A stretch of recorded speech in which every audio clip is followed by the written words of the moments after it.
guru minta uang 20.000 kepada muridnya. Berarti kalau kambing 2 juta kan 100 orang. Apakah disebut hukum kurban? Itu bukan hukum kurban. Itu pendidikan kurban. Itu simulasi kurban. Bedakan dengan hukum kurban. Hari inilah yang sudah bercampur. Bagaimana kita membedakan kurban dengan pengorbanan? Ini beda.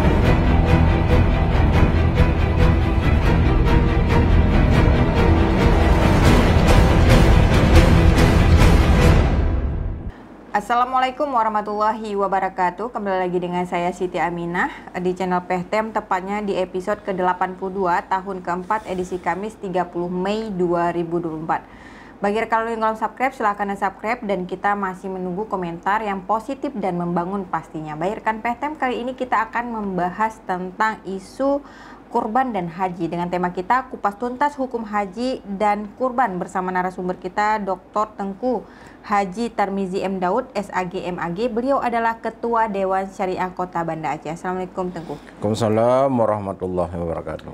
Apa kabarnya nih Tengku? Ya tentegak lah orang Aceh. Alhamdulillah gen. Katrek karena jak upeh temnya Tengku. Tapi uronya tanya berbincang tentang kupas tuntas hukum haji dan kurban. Gimana? Karena kita kan mau mendekati haji nih Tengku. Nah, masalah haji dengan kompleksitas permasalahan, misalnya tentang dana yang dinaikkan, terus kemudian ada masyarakat yang mengatakan begini Tengku, kibanyo kalau dah haji pemerintah menghalangi tanyo ke haji gara-gara dana hajinya kiban Tengku. Apakah haji itu memang wajib bagi orang mampu atau dimampukan oleh Allah? Baik, pertama ketika kita berbicara agama tentu kan ada dasar agama. Jadi haji itu perintah Allah berdasarkan surat Al-Baqarah ayat 197 diantaranya. Bismillahirrahmanirrahim. Al-hajju ashhurum ma'luman. Faman farada fihinnal hajj fala rafasa wala fusuka wala jidala fil hajj. Menarik kalau kita kaji asbabun nuzul ayat ini. Ayat ini turun ketika orang Yaman mendengar tentang fadilah haji, masuk surga, fadilah haji luar biasa. Ketika orang-orang pulang dari tanah suci bercerita ke wilayah Yamannya, maka orang Yaman mendengar, wah akhirnya tidak pikir panjang berangkat berbondong-bondong ke tanah suci. Apa yang terjadi di sana? Terjadilah ketidakstabilan tempat tinggalnya, makanannya, ketertibannya, toiletnya, hotelnya kalau istilah bahasa sekarang. Jadi tidak tertib sehingga terjadi persoalan yang tidak diinginkan. Dari sinilah turun ayat. Nah, ini menarik kalau kita lihat. Apa kata Allah? Al-hajju ashhurum ma'luman. Faman farada fihinnal hajj fala rafasa wala fusuka wala jidala fil hajj. Jadi haji itu Allah wajibkan pada bulan tertentu. Jadi tidak semua bulan tuh bisa berhaji. Beda dengan umrah kan? Nah, maka kalau orang bertanya apa beda haji dengan umrah? Pertama beda bulannya. Beda nanti rukunnya. Kalau umrah kan tidak ada lempar jamarah, tidak ada wukuf di Arafah. Kalau haji ada. Nah, tentu ketika wukuf Arafah kan wajib bulan haji. Nah, lalu di ayat itu Allah sebutkan ketika berada di tanah suci tidak boleh dilakukan 3 pelanggaran. Fala rafasa, fala fusuka, wala jidala fil hajj. Jangan buat curang, jangan buat anarkis, jangan membantah-bantah. Inilah kemudian oleh negara yang mengkoordinir negara bertanggung jawab bagaimana rakyatnya tidak terjadi itu. Maka terjadilah ketertiban haji, salah satu antri. Yaitu inti persoalan kan di situ. Pemerintah Arab Saudi tentu berbagai negara kan bekerja sama dalam wilayah ini untuk menentukan berapa orang sekali haji yang bisa ditampung di tanah suci. Itu tidak mungkin lebih dari 6 juta di Padang Arafah. Waktu wukuf di Arafahnya itu. Jadi kapasitas lain juga demikian. Nah, jadi setelah mengingat menimbang, kalau istilah SK kan ada 4M, mengingat titik-titik ya kan. Dan seterusnya sampai memutuskan. Akhirnya masing-masing negara diberikanlah jatah. Karena orang Indonesia dari seluruh dunia mayoritas kita penduduk muslim terbanyak kan Indonesia. Kalau dilihat sisi populasi penduduk dunia ini. Jadi karena Indonesia banyak, akhirnya orang mendaftar haji banyak. Akhirnya jatah yang diberikan terjadilah antri. Data hari ini kalau kita baca, Aceh untuk Aceh 34 tahun kemudian baru bisa berangkat ke Tanah Suci. Nah, di sisi inilah rakyat tidak perlu khawatir, masyarakat tidak perlu gelisah. Artinya seandainya dia belum sempat, ya dia tidak berdosa. Karena bukan salah dia. Iya, berarti tapi pahala hajinya sudah dapat. Udah dapat karena nawaitunya tadi. Cuma nanti karena haji kan ada dua dia. Ada maliyah, ada badaniyah. Ibadat itu ada dua. Ada badaniyah, ada maliyah.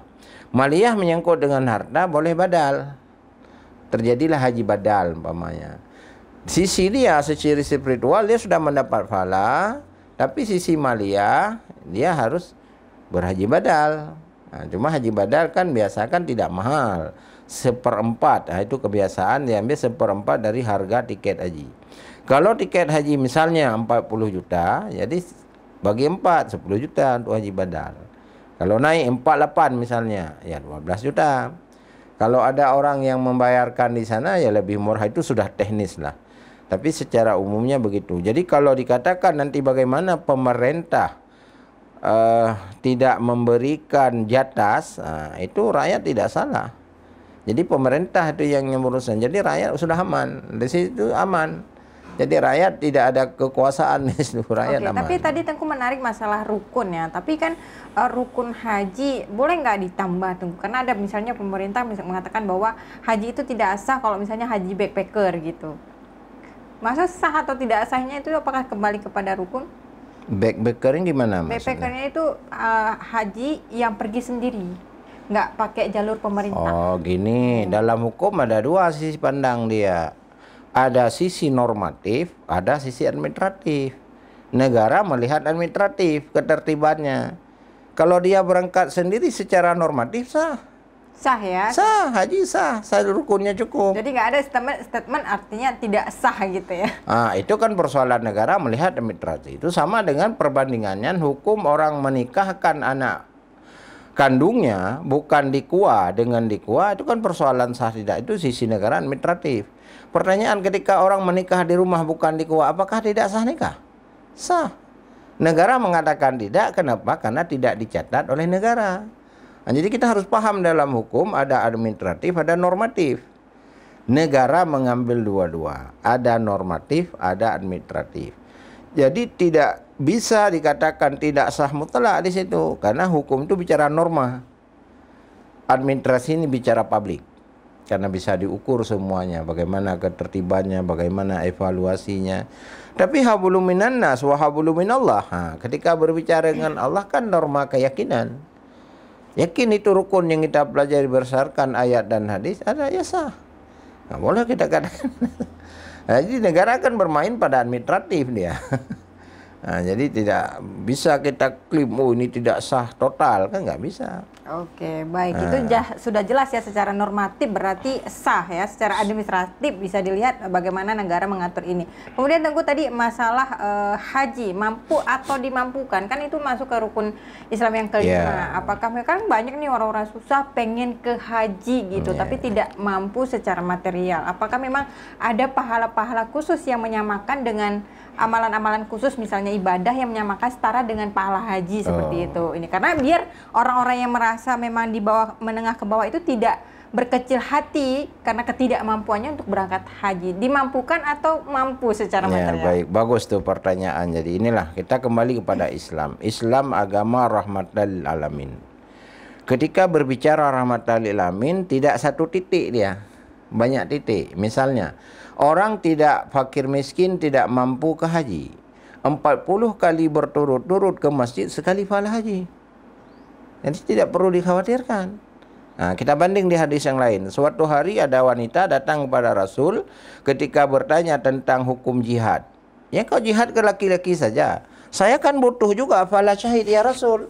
Ya. Apa kata Rasul? Apakah Anda masih punya ibu? Ya. Bakti kepada 2 orang tamu juga pahala syahid. Hari yang lain ditanya, apakah Anda punya suami? Ya punya. Tidak perlu ke medan perang. Anda berbakti, suami juga pahala syahid. Apakah Anda tidak punya ibu lagi? Tidak. Anda berzikir, ibadat, juga pahala syahid. Tidak semua harus mesti ke medan perang untuk mendapat pahala syahid. Inilah Islam memiliki koneksitas. Umpamanya kita lihat dalam Al-Quran surat Taubat ayat 122. Karena ketika berbicara agama itu harus jelas dalilnya. Apa kata Allah? Wa ma kanal mu'minuna liyamfiru kaffah. Jadi ketika kita ingin terjun ke medan perang tidak boleh satu titik. Harus semua titik. Ada bagian logistik, bidang senjata, bidang konseptor, ya kan, bidang action, ada konsep quality, ada action quality. Kalau bahasa hari ini dalam negara terlibat legislatif, eksekutif, yudikatif, rakyat juga terlibat. Itu apa? Pemerintah nggak ada rakyat. Nah, maka inilah namanya kebersamaan di dalam membangun sebuah visi misi harus terlibat semua sisi. Jadi negara dalam tanda peti, dia seorang presiden, gubernur, wali kota, jangan bangga dengan ini kalau rakyatnya derita. Karena fungsi mereka mensejahterakan rakyat. Kalau nggak ada rakyat, itu apa kita banggakan? Maka dalam ilmu logika ketika berhimpun camat dengan camat, nggak ada camat. Bupati dengan bupati, nggak ada bupati. Gubernur dengan gubernur, nggak ada gubernur, hilang. Kapan dia ada? Ketika ada rakyatnya. Nah, maka kasih sayanglah dengan rakyatnya. Sebagai fungsi pemerintah wajib menjaga kesejahteraan terhadap rakyatnya. Oke, masih berkutat tentang haji ini Tengku ya, karena ini menarik karena kita mendekati haji, ibadah haji. Nah ini Tengku juga ada fenomena yang sebenarnya agak menarik nih Tengku untuk saya pertanyakan, bahwa kan banyak nih orang-orang haji tapi ketika pulang seperti orang belum pernah berhaji dengan segala etikanya. Jadi mempertanyakan bahwa apakah uang yang digunakan berangkat ke haji itu halal atau haram seperti itu. Karena kan tidak ada perubahan secara spiritualitas. Bahkan ketika pulang dari haji pengen dipanggil Pak Haji, Bu Haji seperti itu. Sehingga haji ini hanya sebagai momentum bangga terhadap dunia saja. Seperti apa Tengku? Baik, inilah kalau kita lihat sisi nama, kenapa haji itu tidak disebut haji makbul? Kenapa ada haji mabrur? Sedangkan ada ibadah lain makbul kan? Allahumma ja'al salatana salatan makbula. Kenapa makbul? Kenapa waktu haji hajjan mabrura? Ini yang menarik. Mabrur asal kata birrun. Birrun biraini abrarun. Mabrur melekat dia. Jadi indikasi haji itu benar Allah terima, ada perubahan sikap. Jadi dalam hukum bisa dilihat ada indikasi, indikatornya, ada kriteria. Nah, melihat sisi indikasi, indikatornya, ketika dia tidak berubah, berarti salah satu tanda haji tidak mabrur. Ya. Nah, ketika haji tidak mabrur, nah, kembali ke ayat tadi. Fala rafasa, fala fusuka, wala jidala. Nah, ketika ini tidak sanggup dia tinggalkan untuk mencapai outcome-nya, hasilnya, output-nya, dia tidak akan mencapai grade mabrur. Hanya mendapat seperti tadi, hanya gelar, hanya sebagai piknik. Ketiga tadi apa tuh artinya? Fala rafasa, jangan buat curang. Dalam curang kan ada kesulitan apa, bohong, ya sumbernya tidak jelas, tidak kan, ekor-ekornya panjang lah di situ kan. Ada manipulasi ya kan di situ sumber rezekinya dari mana, ini masuk ke sini. Kalau fala fusuka wala fusuka ini anarkis. Makanya kalau kita naik ke haji, saya punya pengalaman tahun 2018 ketika saya bertugas sebagai ketua rombongan lah untuk membimbing ibadah haji itu. Banyak kasus yang kita selesaikan di sana persoalan pribadi. Keluarga kenapa terbawa, memang dari kampung terbawa ke sana. Jadi ketika orang mau ke masjid dia masih bertengkar ya. Ini ada persoalan ketika kita cek berita-berita yang kita import, ya memang persoalannya ya demikianlah di wilayahnya. Berarti belum tenang lah secara spiritual ketika berangkat di haji, padahal di sana untuk membersihkan hati, untuk membersihkannya karena benih kampung tadi kan terbawa ke sana. Maka kalau di tanah suci harus suci dulu semuanya. Wala jidala yang ketiga, jangan berbantah-bantah. Nah, ini kalau pengalaman nanti masing-masing ketua kloter, ketua rombongan ibadah pasti kita alami. Jadi banyak laporan ketika kita katakan, Bu, Bapak ini nih, dia ada bantah lah. Mungkin dia merasakan pejabat lah dalam tanda petik. Di sana nggak ada istilah pejabat, sama kita status. Sama seperti salat. Imam dengan makmum sama. Yang beda imam berada di depan hanya makmuman. Imaman kan situ beda. Rukunnya kan sama. Jadi ketika kita berada di tanah suci sama. Hamba Allah ingin menuju kepada haji mabrur tadi. Maka kalau pertanyaan seperti ini ya perhatikan kalimat kenapa haji itu disebut mabrur, tidak disebut makbul. Karena ada hubungan dengan yang lainnya. Nah inilah persoalan hari ini. Orang pulang haji, kalau di televisi ada Haji Muhyiddin ya. Haji Muhyiddin ya. Haji 3 kali. Ini sebenarnya kan menghina juga ya. Masa 3 kali haji nggak berubah tingkahnya. Nah itulah. Dia ingin menghina haji, ibadat haji orang. Itulah. Haji sudah berkali-kali, tapi masih ada orang yang kelaparan tetangganya. Kelaparan tetangganya, sifatnya dia kan yang tidak sehat itulah maka buatlah film Haji Muhyiddin. Baik Tengku, ini menarik sekali ya pemirsa PTM ketika kita berbicara masalah haji sebagai increase knowledge aja. Tapi ini kita juga berbicara tentang kurban ini Tengku ya. Kurban apa pengorbanan ini. Ya. Ini juga menjadi persoalan. Ada yang berbondong-bondong berkurban, tapi berkurbannya dibagikan lagi kepada yang orang berkurban. Ini kayak mana ini? Ya, jadi kalau bicara hukum begini, bedakan kurban dengan pengorbanan. Karena sisi hukum itu ada logah, ada istilahan. Jadi ada terminologi dalam bahasa bukunya, ada etimologi. Di dalam agama ada logah, ada istilah. Logatan itu sisi bahasa, linguistiknya. Istilahan itu bahasa hukum yang sesuai dengan prinsip syariatnya. Nah, beda kurban dengan pengorbanan. Kalau kurban itu punya sejarah. Nah, kita lihat misalnya dalam surat As-Saffat ayat 100. Rabbi habli minas salihin fabasyarnahu bighulamin halim. Walamma balagha ma'ahu as-sa'ya qala ya bunayya inni ara fil manam inni asbahuka fanzur madza tara. Ini adalah ayat yang memberikan historis bahwa persoalan kurban adalah persoalan syiar. Apa beda syiar, syariat, dan fikih? Itu beda. Kalau syiar tidak berlaku kias dia. Hukumnya bersifat final karena bukti sejarah. Maka hari ini ada orang mencoba ingin mengganti kurban. Boleh nggak dana kurban kita buat puncak masjid misalnya, buat jalan, buat yayasan, beli buku? Nggak bisa. Karena nanya sama syiar nggak bisa diganti. Haji juga begitu syiar. Nah, tadi misalnya dalam haji ada antri. Bagaimana kalau kita buat Ka'bah satu di Belang Padang? Haji Belang Padang. Di Indonesia kita buat Haji Munas. Tidak sah. Kenapa? Ka'bah bukan Ka'bah yang dibangun oleh Nabi Ibrahim. Karena itu syiar. Allah sebutkan dalam Al-Quran. Inna safa wal marwata min sya'airillah. Jadi di samping Ka'bah itu ada sa'i, tempat sa'i. Boleh nggak sempat sa'i Ka'bah di tempat lain? Tidak. Jadi tidak berlaku logika kias di situ. Nah, kalau begitu kembali ke kurban.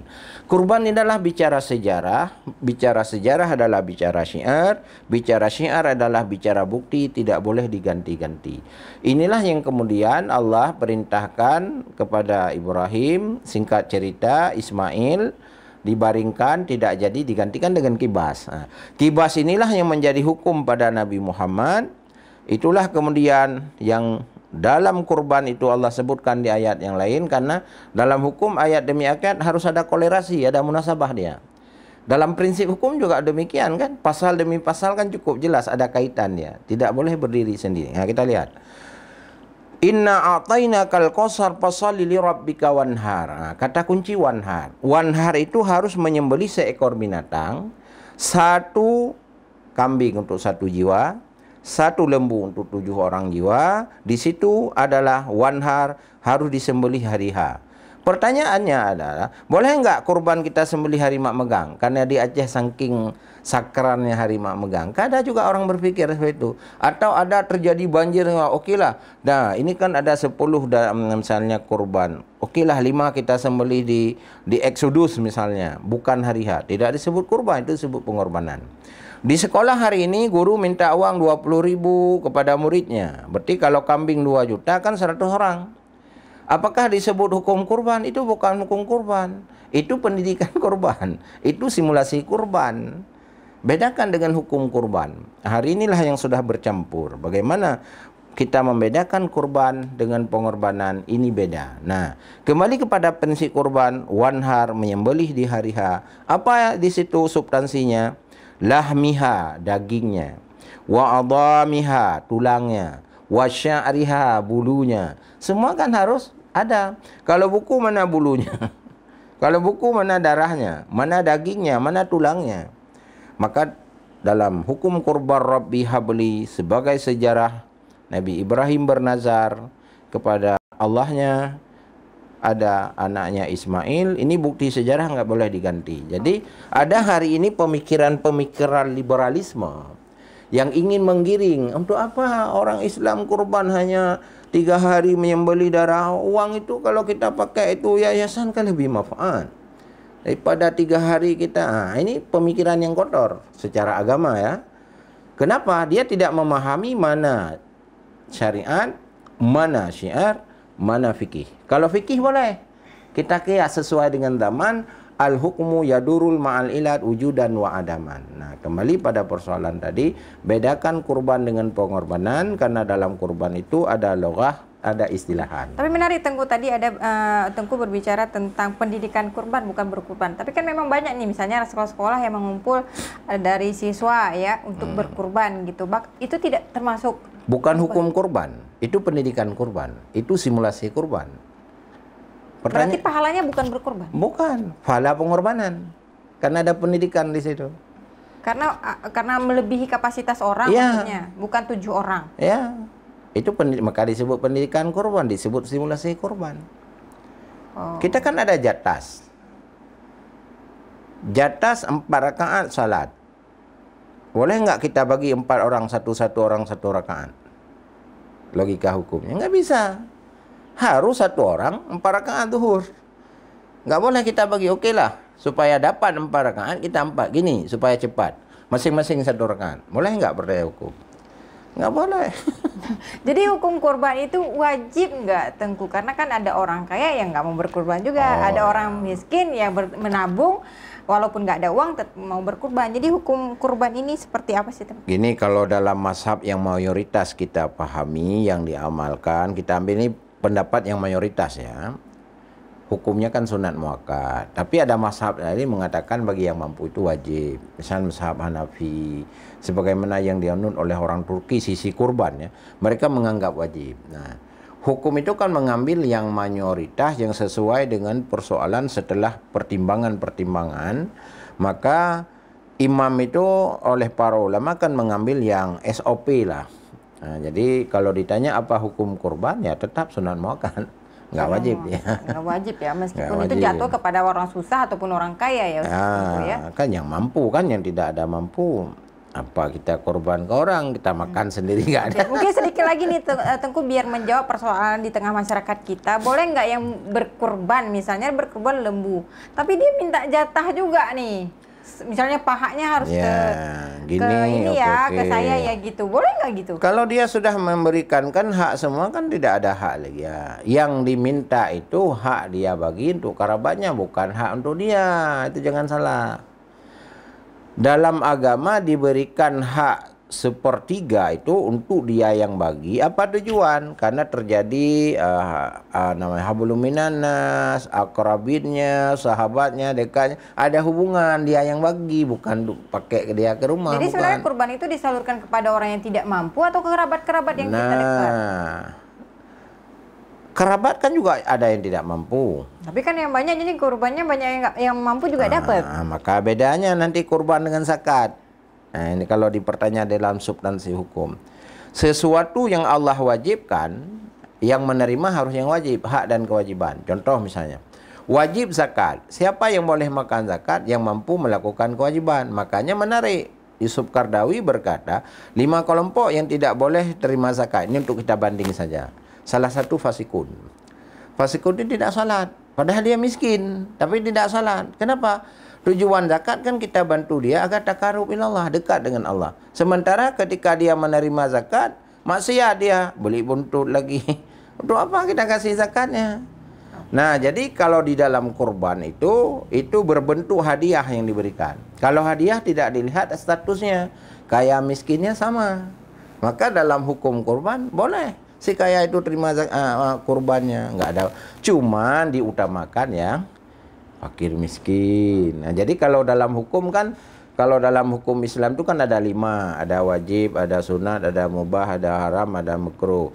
Sunat ini dibagi juga, dia ada gridnya, ada fadal, ada afdal. Kalau dalam bahasa barangnya, the best quality of the best quality, the best quality, quality. Nah, jadi tinggal gridnya saja, bukan berarti tidak sah. Masya Allah. Baik, terima kasih Tengku untuk closing statement. Silakan sampaikan kepada pemirsa PTM di rumah tentang kupas tuntas hukum haji dan kurban. Silakan Tengku. Baik, saya pikir bedakan kurban dengan perkurbanan, dan haji juga adalah sebuah sifat yang membuatnya watitawo tanah suci ada perubahan totalitas. Maka Allah menyebutkan mabrur. Jadi bedakan mabrur dengan makbul. Kalau diterima, kayak proposal diterima, belum tentu diproses kan. Tapi kalau mabrur itu proses, langsung melekat dengan dia. Saya pikir inilah semua orang paham, karena setiap saat kita di Aceh kan ada walimatu safir, ada walitu safar, kanduri, nana ceramah itu pasti penceramah akan berkata haji mabrur. Dalam doa haji mabrur, intinya mabrur itu perubahan totalitas kepada arah kebajikan. Baik lagi Haji Muhyiddin. Haji Muhyiddin yang dalam TV ya, dalam TV maksudnya, dalam TV. Bukan Haji Muhyiddin yang ada di Aceh. Bukan, ya, baik, terima kasih Tengku atas waktunya. Baik pemirsa PTM, tonton terus podcast kita di setiap hari Senin dan Kamis pukul 10 pagi. Dan jangan lupa untuk tekan lonceng untuk mendapatkan informasi terbaru, like, share, and subscribe juga. Saya Siti Aminah mohon undur diri. Assalamualaikum warahmatullahi wabarakatuh. Waalaikumsalam warahmatullahi wabarakatuh.